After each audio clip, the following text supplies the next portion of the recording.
welcome back to my channel. It's your girl Beingtami. What's up, wagwan? Guys, we finally hit 1K subscribers.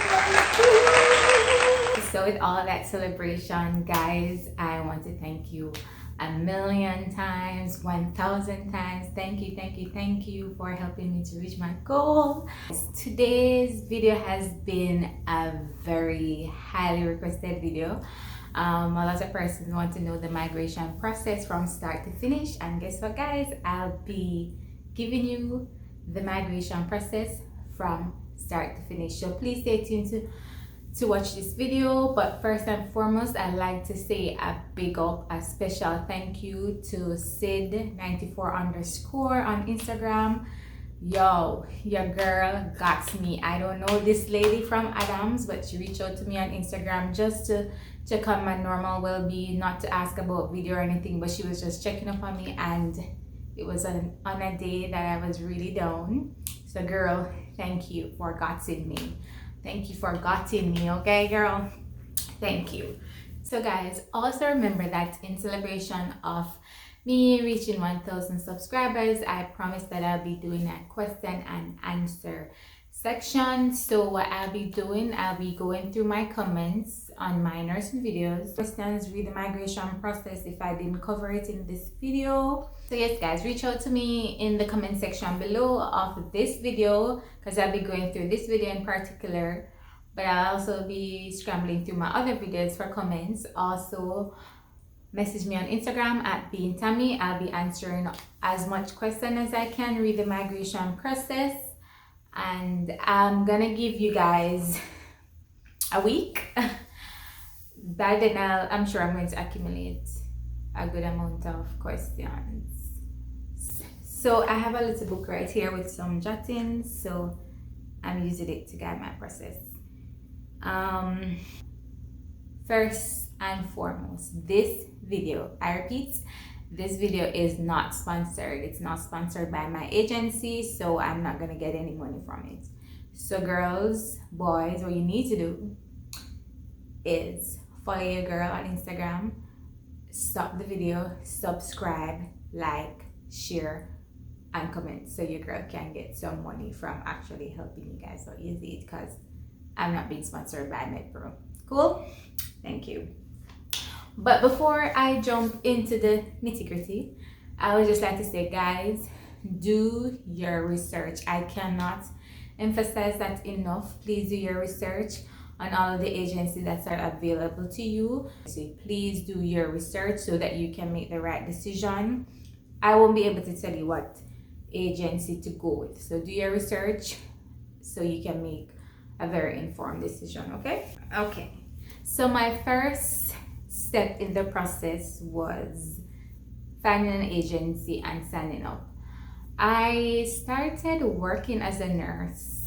I was working as a nurse for I think 3 to 4 months thereabout. That's when I started Googling and doing my research on what agency to migrate with at the time. At the time, it was really down to 2, Avant and MedPro. The others, well, 1, I didn't know about some of these other agencies, and 2, I think O'Grady was taking persons with experience at the time. So I chosen to either switch between Avant and MedPro, and as you know, I went with MedPro. First, they call you for an interview to find out what exactly your experience is as a nurse at that time. They tell you some of the beginner steps in terms of what they're looking for, what the process is gonna go like in the beginning stages, and after that interview they give you time to make your decision, and they'll send you a contract to sign saying that it's called an employee agreement. I think most agency does that. After you have your initial conversation with them, they'll send you a contract to sign to say that, you know, you've decided to embark on a journey with their agency. I talked to Avant and I talked to MedPro, but as I said, I went with MedPro because at the time I thought that it was the best agency for me. I need to stop calling their name. because they're not paying me. But yeah, at the time I chose the agency I did. And guys, I'm just giving you based on what I remember and my timeline. The second step I did was prep for my exam. Naturally, with every exam that you have coming up, you have to get your materials. At the time, I only started with the Saunders Comprehensive because I used that to study for my SPAN exam. So I had that book available already. But what my agency did, they enrolled me in what was called the MedPro University, where they have abundant materials in terms of helping you go through the different modules, pharmacology, med surg, everything. They went through everything, and at the end of each module you are required to do practice tests. At the end of that, you're required to do 2 practice exams, and then they do 1 final test to see if you are ready to do your NCLEX. I know with other agencies, for example, Avant, I think, provides you with the books needed. So they send you the books, Comprehensive, Saunders Comprehensive, Kaplan. But guys, there are so many materials available for you guys. There's something called Raymar.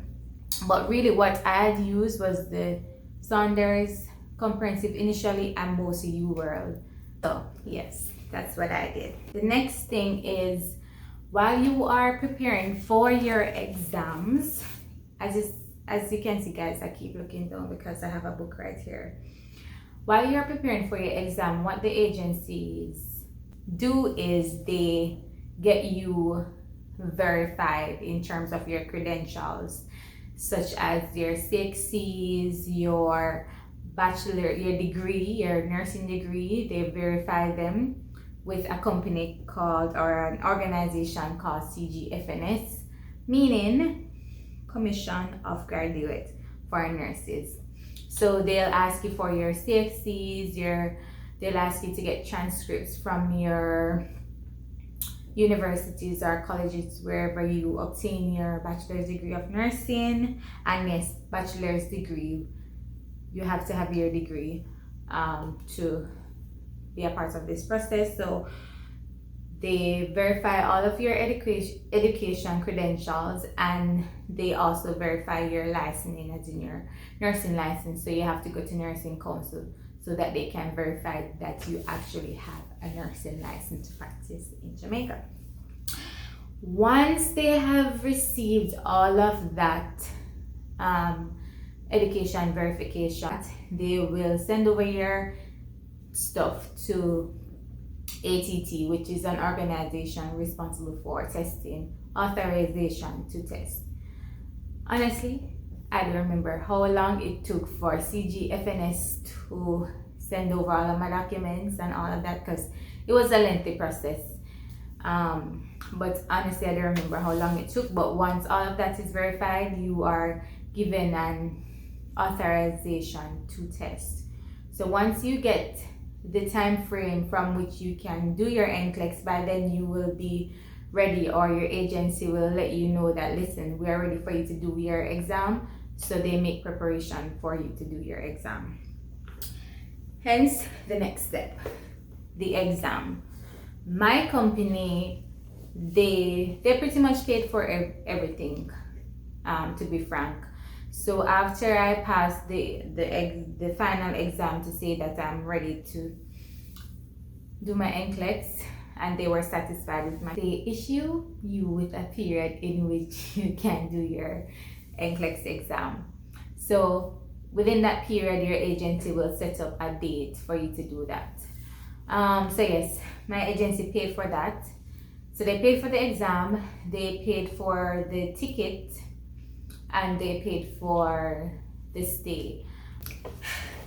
So yes, they paid for all of that. So when I got here, they paid for, I think, a total of 3 days.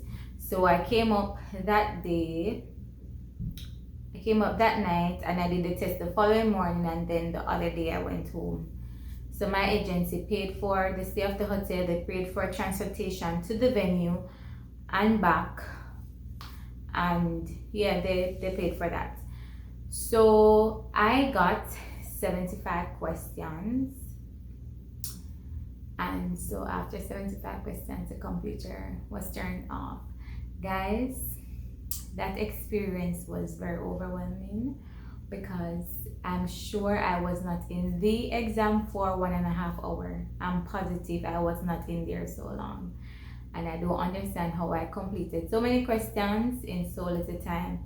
Because when the computer shut off, I was like, what the heck? The worst part about it was I had to wait the remaining time for my colleague, because she and I came up at the same time. So we had to wait. I had to wait. So you know, that waiting period was awful because basically our exam at the time was 6 hours. Don't know what time, how long it is now because of COVID. I heard that there has been some changes. So also guys, I forgot to mention the process that yes, you guys have to have your visa. I went to get my visa, and if you didn't have your visa before then, I think MEPRO sends a letter to embassy to ensure that you get your visa when you are going over.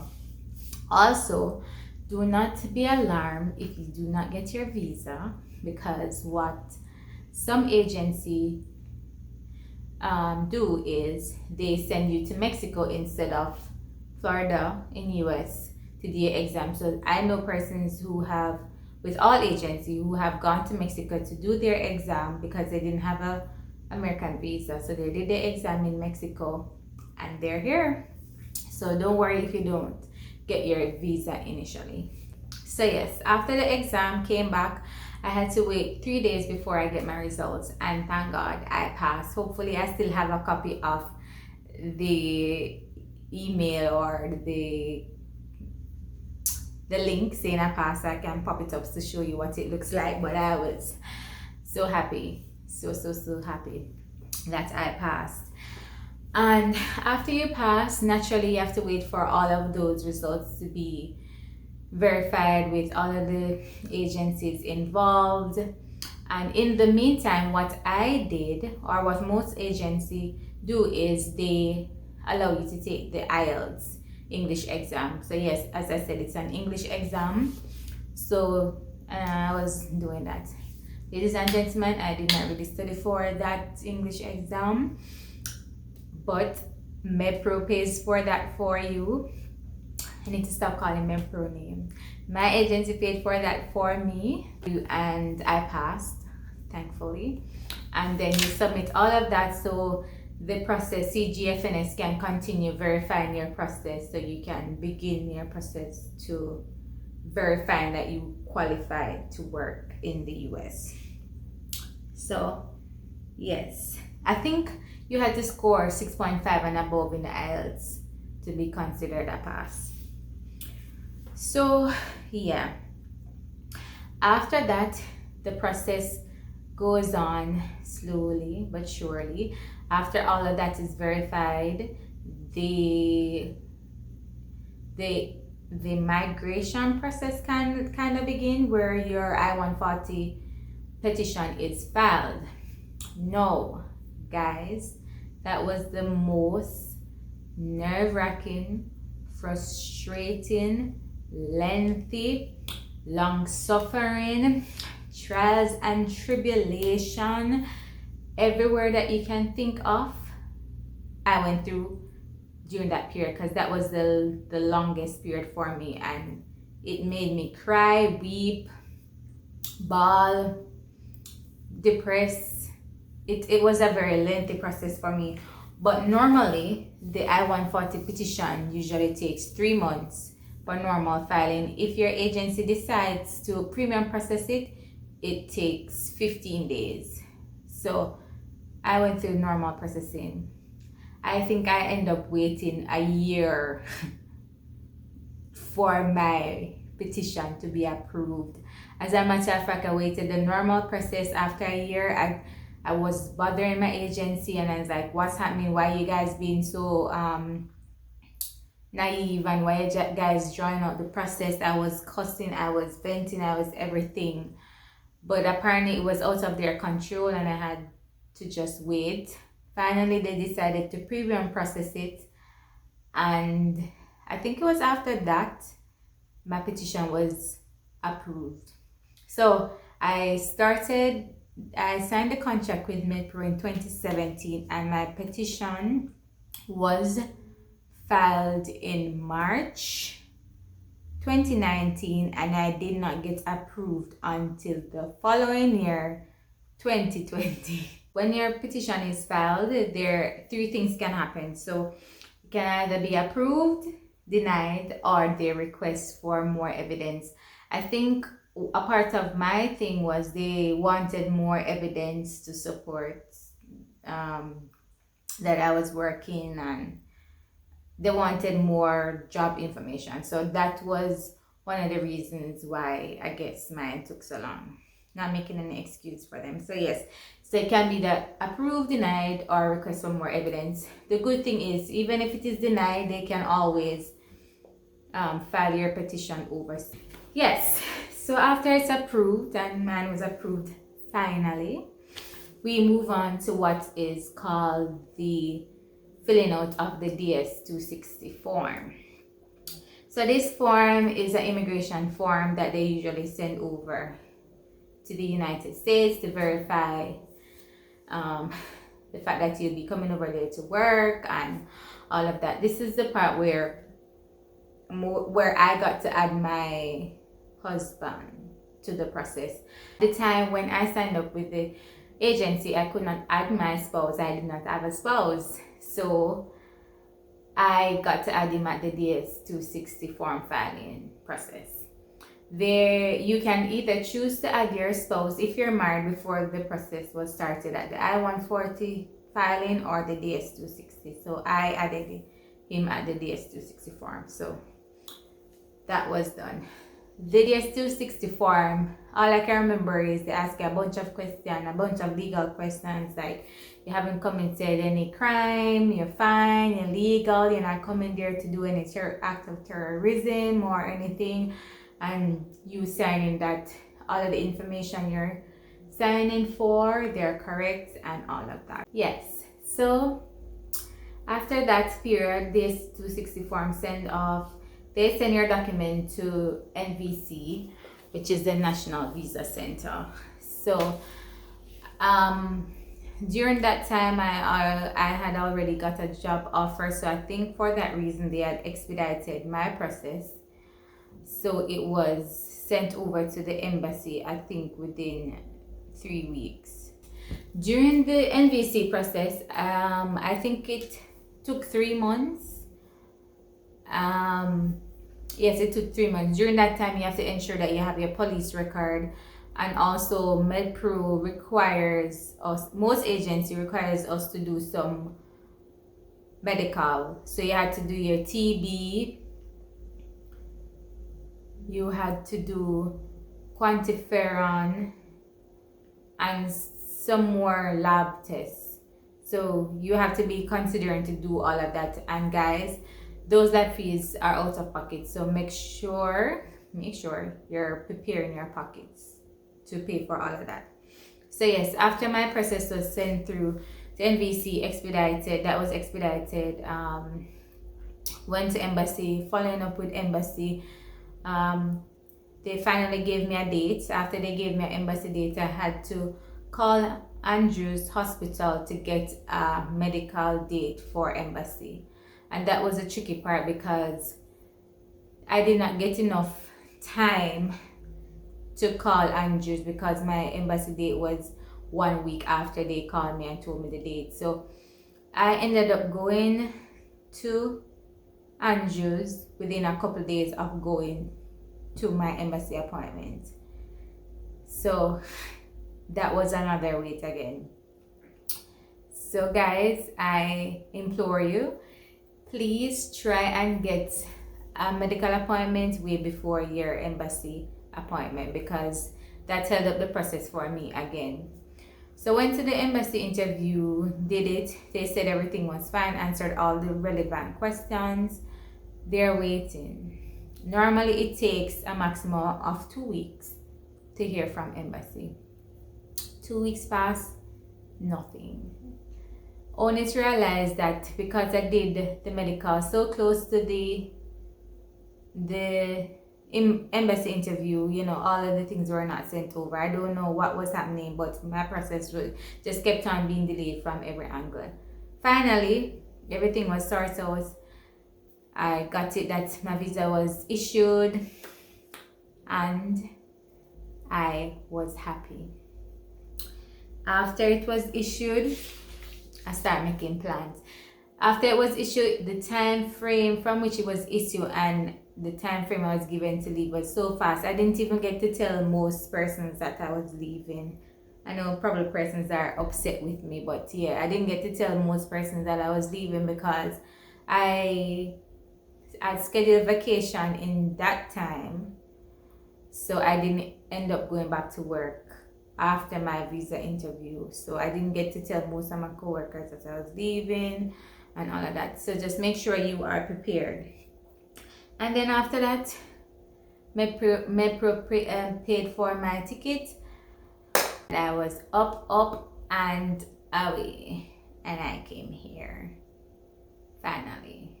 So yeah, that is my process.